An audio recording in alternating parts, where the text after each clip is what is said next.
Right.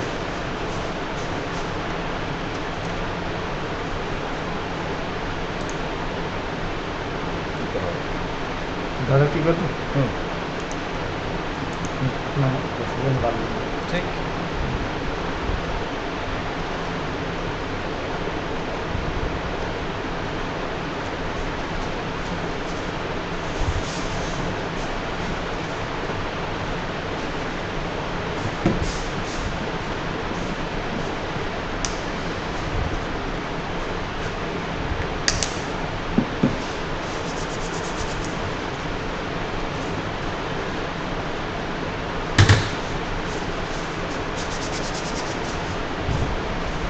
शुरू कर दो ना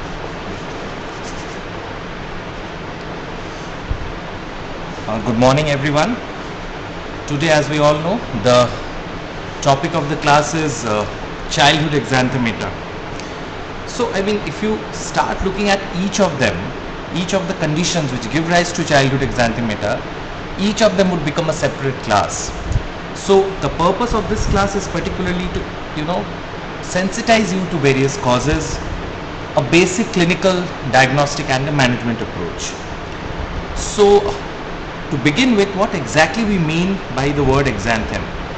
So exanthem is basically eruption of skin which is associated with inflammation. So it is all that is visible on the skin, exo means out. On the other hand, a related term called enanthem is eruption within the mucous membrane. So that is something which happens inside. So we must know the difference of exanthem versus enanthem, because association of certain enanthems actually help in making a diagnosis of a particular exanthem.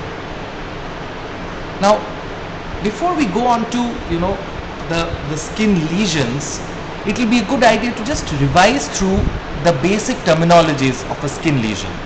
So when we say the word macule, we basically talk about a flat skin lesion which is not raised above skin surface, and usually the maximum length of the lesion is not more than 5 millimeter. On the other hand, patch, although is again a flat lesion, but the maximum length is more than 5 mm. So this is the difference between macule and patch. What exactly is a papule? Papule is a palpable lesion which is elevated above skin surface, but the maximum dimension is again less than 5 millimeter. And what is plaque?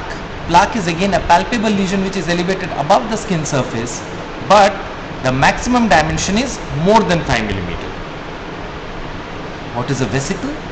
We also call it a blister. So vesicle is a fluid filled skin lesion, but the fluid inside is clear, again less than 5 millimeter. When we call it a bulla, it is more than 5 millimeter. A pustule is a vesicle which is filled with pus, so that is less than 5 millimeter, and an abscess which is more than 5 millimeter.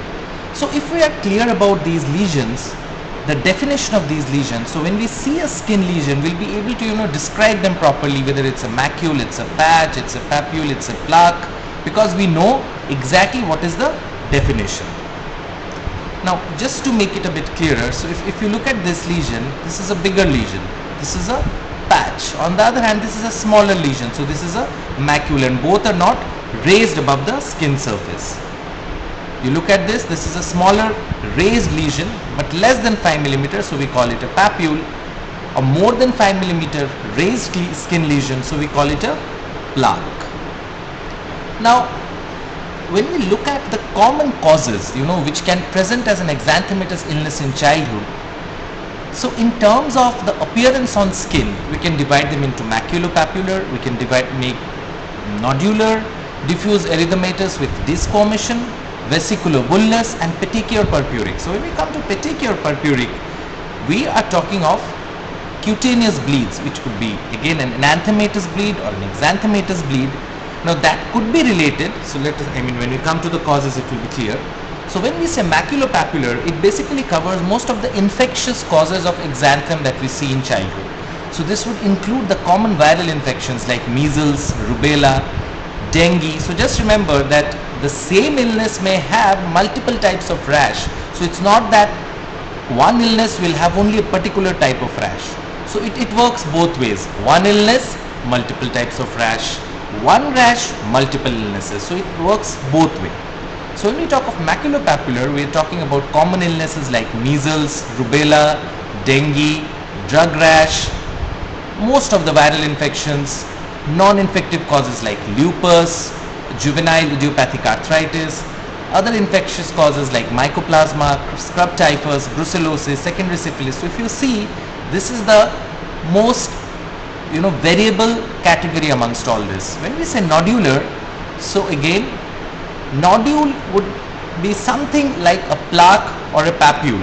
So nodule is something which is not actually dependent on the dimension, but even a plaque or a papule, both can be called a nodule. It's an elevated area. So it could be erythema nodosum, which can be seen which is seen secondary to drugs, or chronic granulomatous diseases like TB, leprosy, fungal infection.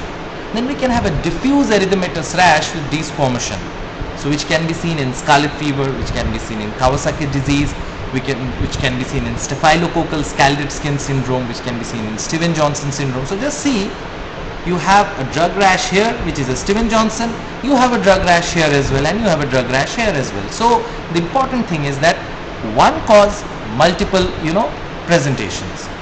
When we talk of vesicular bullous, we are talking about infections like chickenpox, herpes virus, enterovirus. Now when we come to this particular category, petechiae or purpurae, so they are basically manifestations which are secondary to either a cutaneous bleed, that is an exanthematous bleed, or a mucous bleed, which is an enanthematous bleed. So it can, most of the times you will see a combination of exanthematous and enanthematous bleed. So some of them may be related to the fact that you may have decreased platelet function, you may have decreased platelet count, you may have deranged clotting pathway factors. On the other hand, you may have certain disorders where there is nothing to do with the bleeding or clotting pathway, but it has simply got to do with the increased friability of vessels. Now just to give you an example, so this is a typical maculopapular rash. So you can see macules which are flat, you can see elevated lesions as well which are papules. So you can see this, and this is classically if you just go through the causes that we just enumerated in the previous slide, you will realize that most of them would fall into this category. Now look at this. This is a vesicular bullous. We remember the definition. So the smaller ones are vesicles and the bigger ones are bulla. Why are we calling them vesicular bullous? You can see a clear fluid filled a skin lesion. If it is less than 5 millimeter, it's vesicle. If it's more than 5 millimeter, it's a bulla. Now this has got a more disseminated spread, and this has got a dermatomal spread. So one of the commonest causes, as you can see, is chickenpox, herpes virus. So we all of us are aware that they present with vesicular bullous lesions. Now this is classically a slapped cheeks appearance in erythema infectiosum, which is caused by parvovirus infection. This is a Steven-Johnson syndrome. Now look here, you have exanthems and you have enanthems as well. So you can see this diffuse erythematous desquamated lesions which is present in the skin as well as in the mucous membranes. So this is Steven-Johnson syndrome, classically seen in response to certain drugs. Now this is again a hemorrhagic rash and meningococcemia. So the smaller ones, as you can see, are purpura, are petechiae. The larger ones, as you can see, are purpura, and some of them are actually undergoing a gangrenous change, which is commonly seen in meningococcemia. You can see this nodular lesions with erythema nodosum. We just went through the causes, the common ones being drugs and chronic granulomatous illnesses like tuberculosis, leprosy and fungal infections. Now, this is something which is, I think some of you would be aware. So we have so many things to remember, this type of rashes, this could be the cause. Now there is one interesting thing that we should remember, that in infections, you may have rashes coming out on a specific day. So how do you remember it? So this is one acronym which can help us in remembering it. Very sick person must take double T. So very is varicella. Day 1 of illness, you see the classical vesicular lesion with chickenpox. Day 2, sick, scarlet fever. Day 3, you see in smallpox, which is not seen nowadays. Day 4, measles. Day 5, typhus. Day 6, dengue fever. Day 7, typhoid fever. So this is basically, the day of illness, and the appearance of rash, and this can give you some clue to the underlying etiology. Now moving on to the next slide. So when we get a child with an exanthematous plus minus enanthematous illness, so we need to get some clues on history and examination. So if you see a non-specific prodromal illness like an URI or a diarrhea, it should immediately ring a bell for a viral infection. Malnutrition is an association, because if you have a viral infection in the setting of malnutrition, it should immediately strike you that this could be measles or other uncommon viral infections which may not be seen in a child who is well nourished and immunocompetent. Now moving on to the next cause, as you can see, immunodeficiency. So certain uncommon infections like you may have a CMV rash, or you may have a rubella rash, which is more common in immunodeficient individuals. You may have a herpes, which is more common in immunodeficient individuals. So you look at a particular rash, or you get a history of immunodeficiency, and you know that these are the infections to which one may be predisposed to. Contact. So if contact history of tuberculosis should always be taken, because you may have certain manifestations like erythema nodosa. Then drug intake. As I said, drugs may present with multitude of skin manifestations, both exanthematous as well as enanthematous. The milder one, we'll just go on to them later. So what are the drugs? Antibiotics, sulfur drugs, NSAIDs, chemotherapeutic agents, anticonvulsants, psychotropic drugs. The list is exhaustive, but I have just kept here the common ones which can actually cause a skin eruption. Travel to endemic areas. Now just let us move on to that slide. Just look at this. So scrub typhus, then dengue, rickettsy. So this all, or a meningococcus. So all of them may have an endemic predisposition. So travel to an endemic area is very important. Epidemic setting. So like currently, somebody comes with a rash in the current clinical scenario, and a typical clinical picture, we would try to correlate it with COVID-19. So what I'm trying to say is, so when we see a child with exanthem or enanthem, so these are the points that we need to look at: presence of a prodromal illness, associated malnutrition, immunodeficiency, history of contact, any drug intake. Now sometimes what happens, you may have a prodromal illness and you may have an associated drug intake. So again, both the causes may be a possibility. Then travel to endemic areas, as I just told you about the causes, and epidemic setting.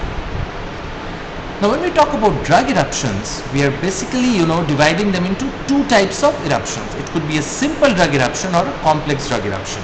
Now let us just go to, and we have two more entities. When we say it is complex, it could be a drug related eosinophilia with systemic symptoms. We call it a DRESS syndrome, which comes usually within 2 to 6 weeks of exposure to the drug, or we may have a Stevens-Johnson syndrome which comes at 1 to 3 weeks with exposure to the drug, or we may have a simple one which may come 4 to 14 days post exposure. So when we say simple, we are basically talking about a maculopapular rash. When we say DRESS, so the rash is usually maculopapular, but you may have associated eosinophilia, and systemic symptoms means presence of fever, presence of altered liver function tests, altered kidney function tests. And when we talk about Stevens-Johnson syndrome, so we are basically talking about a diffuse erythematous rash with desquamation, with features of toxicity, and you may have associated vesiculobullous lesions. So these are the various manifestations. So the simple ones are the simple drug eruptions, and the complex ones are drug related eosinophilia with systemic symptoms and Stevens-Johnson syndrome, and they have specific day of appearance post exposure to the particular offending drug. Now if we look at the previous slide, so there were certain illnesses which were associated with systemic features. So this would include multi-system involvement. So when we talk about multi-system involvement, we are basically talking about infections. So various viral infections, rickettsial infection, meningococcemia, they can all have multi-system involvement. So you should think of an infection. Non-infective causes like systemic connective tissue disorders like systemic lupus erythematosus, juvenile idiopathic arthritis, they can also have multi-system involvement. Kawasaki disease, we are all aware, is a connective tissue disorder, a specific form of vasculitis, again can have rash as well as multi-system involvement. Then Henoch-Schönlein purpura. So Henoch-Schönlein purpura is again a form of vasculitis in which you have a purpuric skin eruption, and you can have joint involvement, you can have gastrointestinal involvement, you can have renal involvement. So again, a multi-system involvement. Drug eruptions, as we just said, it could be a simple drug eruption or a complex drug eruption like drug-related eosinophilia with systemic symptoms and Steven-Johnson syndrome. You can have multi-organ dysfunction syndrome. So something is multi-system involvement and something is multi-organ dysfunction syndrome when the involvement of multi-system is more severe, which is actually defined by certain biochemical parameters like beyond affection in KFTs, LFTs, or say PT, or say platelet count. So this would all give us an idea that the affection of the multi-system is of severe variety, and we call it multi-system multi-organ dysfunction syndrome. Now if you look at this rash characteristics, as I said, an associated enanthem would always help us, in understanding the underlying etiology. So if you have coplic spots, this is classically seen with measles. You can have herpetic stomatitis. So you may have a vesicobulous lesion, but if you see, you have this, again a vesicular lesions on the gums. So it is called herpetic stomatitis. Neonatal herpes, you can see that the conjunctiva is involved. So you have both exanthematous involvement as well as enanthematous involvement. So this is typically seen in neonatal herpes. So commonly exanthem and enanthem usually are seen with viral infections and drug eruptions. So you can have commonly these are the causes of a combination of exanthem and enanthem. So certain rashes would be very peculiar. So you have this tongue which has this multiple maculopapular lesions which is seen in scarlet fever. Scarlet fever is again a streptococcal infection. As you saw a slapped cheek appearance, you have a mixture of patches and macule as seen with parvovirus B19 infection. So not just cheeks, it can be seen in the trunk as well as extremities. So these are some of the rashes which should immediately ring a bell when you see a child like this. So you could hardly see macules, you can hardly see papules here. So it is mostly macule or a patch. So this is what is typical of erythema infectiosa. Again, these are classical purpura, and this is the classical distribution, topographical distribution in the buttocks, in the extensor surface of the lower extremities that you see a Henoch-Schondel purpura. Then you can see this hand, foot and mouth disease. So you have this involvement in the hand, you have it in the foot, then you have it both as an enanthem as well as an exanthem in the hand, foot and mouth, commonly caused by certain group of viruses like non-polio enteroviruses. Then you can have Coxsackie viruses. So these are the causes of hand, foot and mouth disease. Again, this is a classical diffuse erythematous rash with the desquamation in the it's a butterfly shaped rash which is photosensitive. So this is typically seen in systemic lupus erythematosus. So you can see the distribution, the type of the rash, maybe at times giving us a clue to the underlying etiology.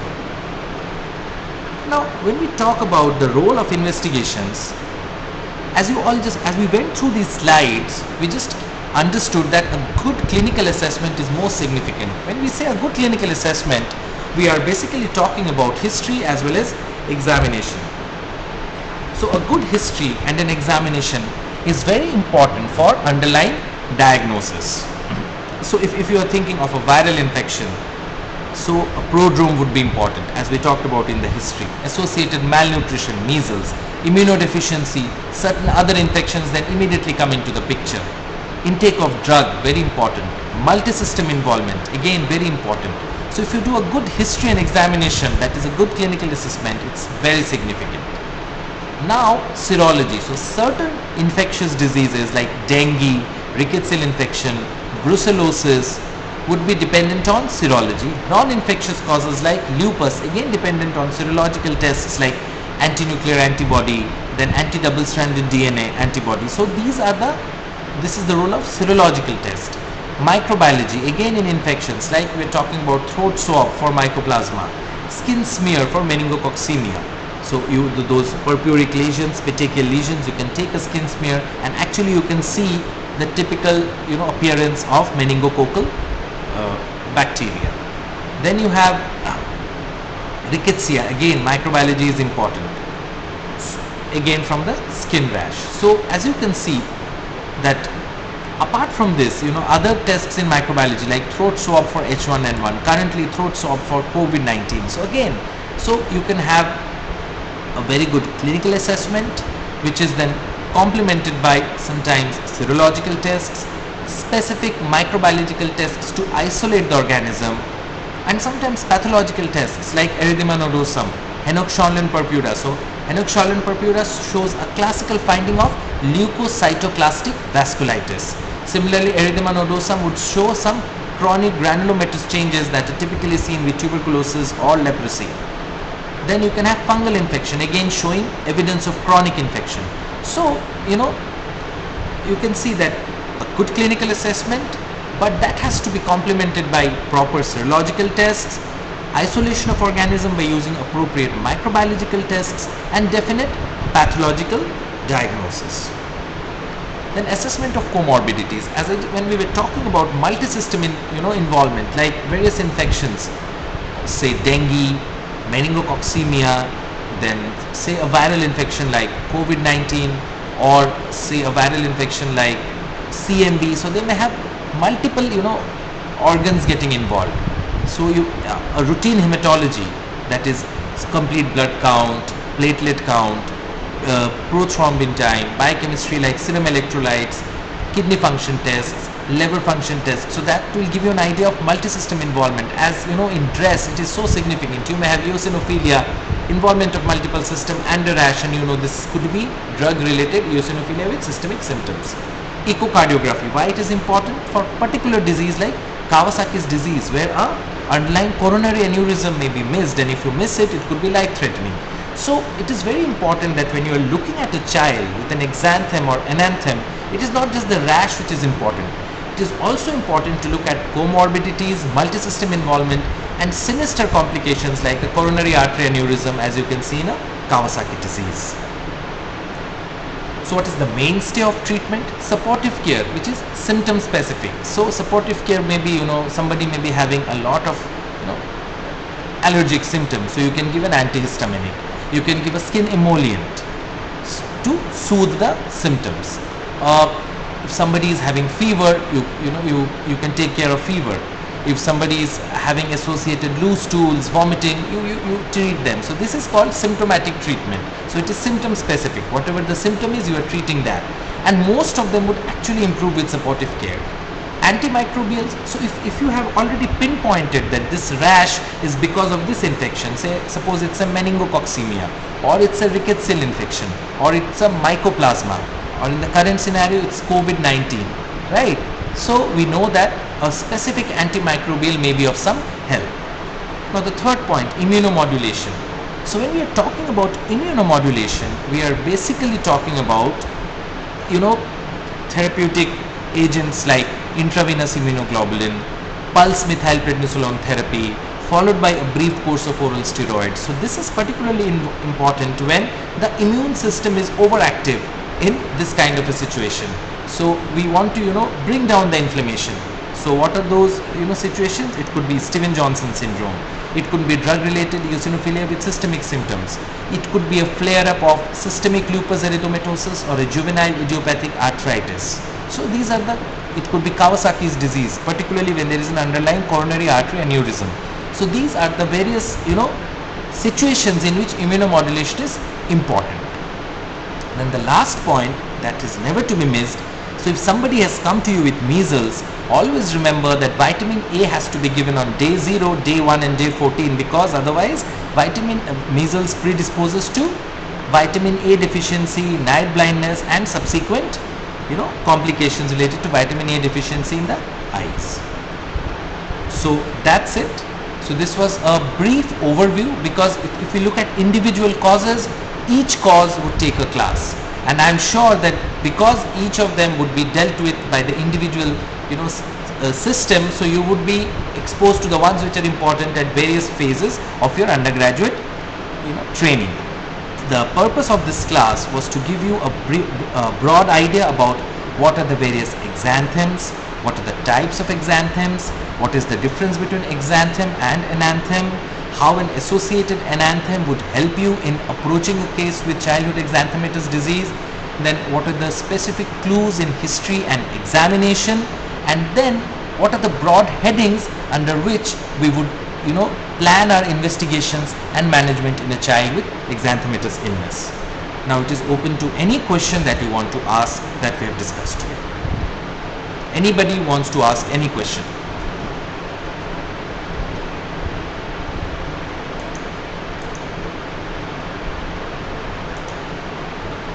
Anybody wants to ask anything? Any question that you are interested in?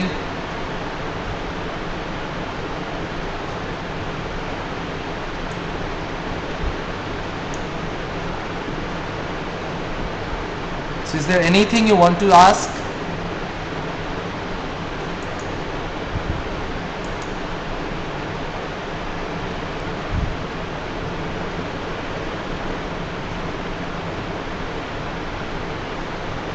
Does it mean that we have understood everything, we have understood all the concept related to this class?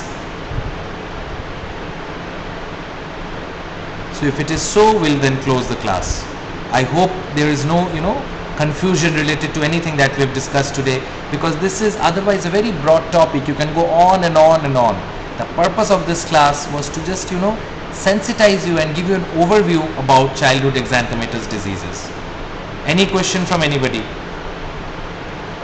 Okay then, thank you.